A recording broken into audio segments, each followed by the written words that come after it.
Salut! Aujourd'hui c'est à nouveau l'heure d'un anti-haul, ce que moi j'appelle les anti-haul brutalement honnêtes, parce qu'en fait j'ai repris les mêmes titres que les Américains. Pourquoi brutalement honnête? Parce qu'on donne en fait notre avis, et que c'est bizarre comme des fois ça plaît pas aux gens, alors qu'en fait c'est pas leur marque. Les marques nous écrivent jamais pour se plaindre, mais les gens dans les commentaires on dirait que les marques ou les produits leur appartiennent, alors que du coup, mon Dieu, on dit un truc qui est grave.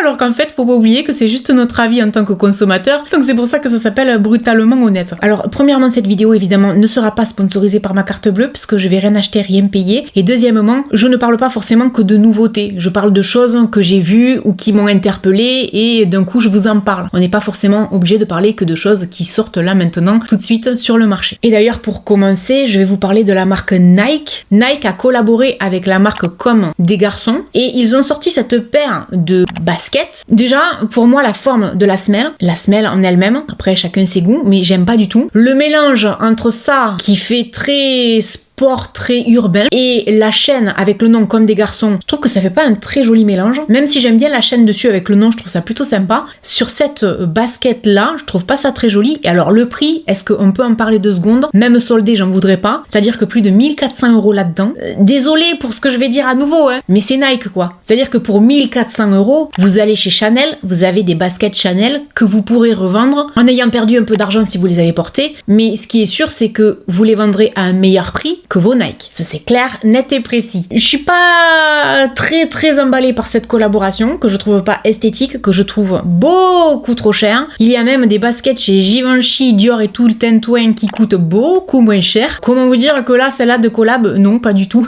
Je trouve pas ça joli du tout. Ensuite, je voulais vous parler de La Prairie. Probablement que parmi vous, il y en a qui connaissent cette marque. C'est une marque suisse, de produits pour le visage notamment, mais de maquillage également, de luxe. Et là, en l'occurrence, l'autre jour, sur leur site, parce que je regardais un peu par curiosité ce qu'ils faisaient, j'achète pas du tout chez eux. Je pense pas qu'un jour j'achèterai chez eux parce que c'est extrêmement cher. Et pour avoir vu des vidéos qui parlaient de certains de leurs produits, ça m'a pas forcément donné très envie. Mais là, en l'occurrence, sur le site, j'ai trouvé ce traitement régénérant intensif pour le visage qui coûte à la base pour 3 produits à 8 ml chaque produit. J'ai toujours du mal à dire millilitres. Donc 3 produits par 8 ml. Donc 3 x 8, 24, on est bien d'accord. On est bon. Bon, tout ça pour vous dire, 24 millilitres, les gars, tenez-vous bien, ça coûte 1794 €. Mais c'est pas tout, parce que à ça va se rajouter un produit pour les yeux, hein, les poches là, 900 balles. Et à ça, tu vas rajouter encore une crème, 1392 €. Ça te fait une routine pour le visage à plus de 4000 €. Qui dit mieux?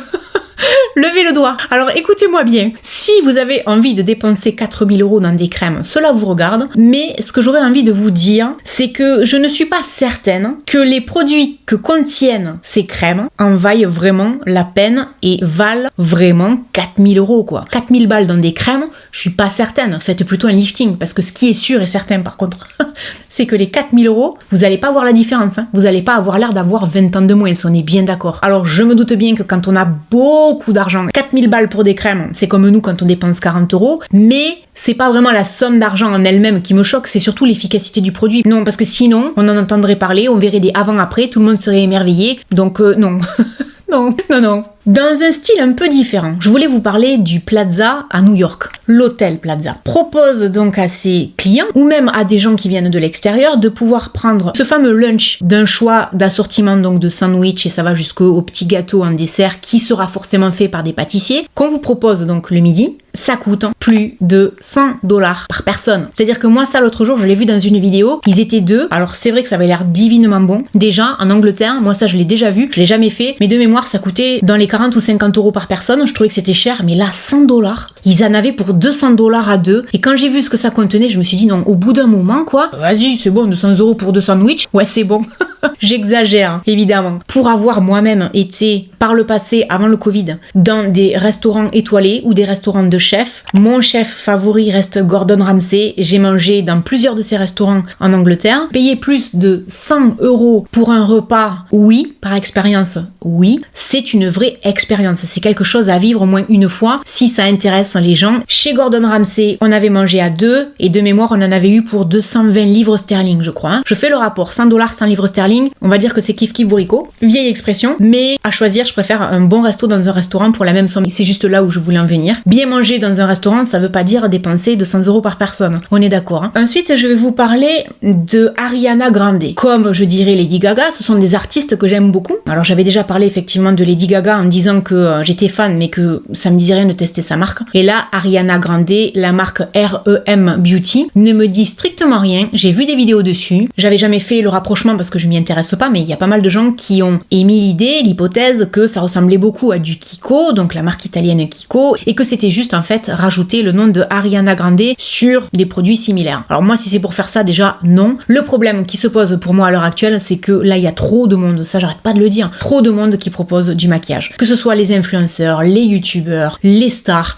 au bout d'un moment, le marché est trop saturé. D'ailleurs, on voit des marques qui disparaissent. Je vous l'ai dit l'autre jour, Becca a fermé et il y en a d'autres qui ont fermé. Ça me fait penser un peu à YouTube. Il y a trop de youtubeurs, trop de chaînes YouTube maintenant. Le maquillage, c'est pareil. Il y a trop, beaucoup trop de maquillage qui se ressemblent. Ça sort pas du lot et on finit par s'ennuyer. Et moi, clairement, maintenant, je deviens extrêmement exigeante pour acheter du maquillage parce que tout se ressemble. Et j'arrête pas de le dire. Et là, Ariana Grande, je l'adore, je la trouve trop chou, mais en l'occurrence, son maquillage, à moins qu'elle me l'envoie avec un petit mot, ce qui n'arrivera jamais, ou alors que je la trouve soldée à moins 50%, je ne l'achèterai pas parce que j'en ai trop et parce que c'est pour moi très souvent du déjà vu, même si les marques sont intéressantes, même s'ils font des produits qui sont de qualité. Dans le même genre, je vais vous parler de Valentino. Alors Valentino, par contre, c'est vrai que la marque, moi, me plaît, c'est une marque qui me plaît beaucoup d'ailleurs. Dans leur nouveauté maquillage, ils ont l'air d'avoir des choses plutôt pas mal. Par contre, je ne les félicite pas de ne pas avoir commercialisé de crayons pour les sourcils pour les roux, parce que les gens ont l'air de dire que ces crayons pour les sourcils sont phénoménaux. Mais en l'occurrence, moi je peux pas vous dire parce que je peux pas tester, c'est ballot. Ils ont commercialisé une palette qui a l'air plutôt sympa, des rouges à lèvres qui sont plutôt pas mal, les packagings sont très réussis je trouve, mais dans le lot, il y a ce fameux clutch, c'est une poudre qu'on peut porter comme ça autour du cou. Dessus, il y a un rouge à lèvres, le tout pour 200 €. Là, je trouve que ça fait un peu... Je suis pas sûre que ce soit très pratique. Je suis pas sûre que vous abîmiez pas le maquillage à l'intérieur avec les coups, etc., le balançant, etc.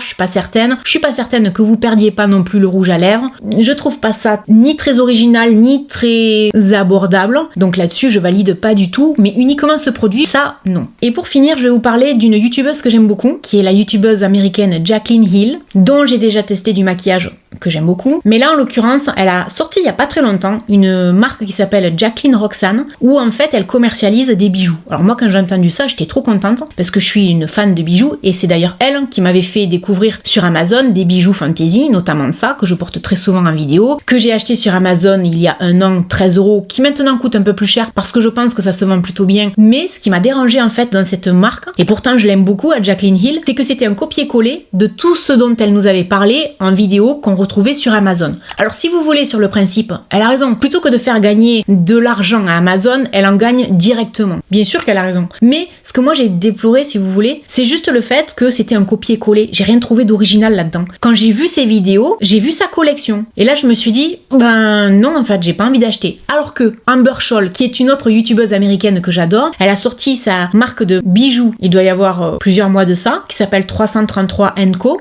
Et là, pour le coup, c'est pas du déjà vu. En tout cas, pas pour moi. Et l'autre jour d'ailleurs, je me suis fait la remarque que quand elle commercialiserait à nouveau des bijoux, j'en achèterais. Parce qu'elle en vend en argent, en or, en plaqué or, etc. Les prix sont très attractifs, très intéressants. C'est joli, ça lui ressemble. Mais j'ai pas l'impression que ça vienne d'Amazon, quoi. Vous voyez ce que je veux dire? Et c'est dommage parce qu'en fait, quand les youtubeurs ou les youtubeuses sortent des produits, je suis la première à vouloir les soutenir parce que je trouve ça chouette, en fait, de commercialiser un produit, d'y réfléchir, de mettre sa patte dedans, etc. Et là, pour le coup, ça manquait justement de la patte de Jaclyn Hill, donc pour moi c'était un non. Voilà, mais peut-être pas pour longtemps, hein. On verra ça dans les prochains mois. Voilà, j'espère que cette vidéo vous aura plu. N'hésitez pas à me laisser un commentaire, et puis je vous dis à très bientôt dans une prochaine vidéo. Salut!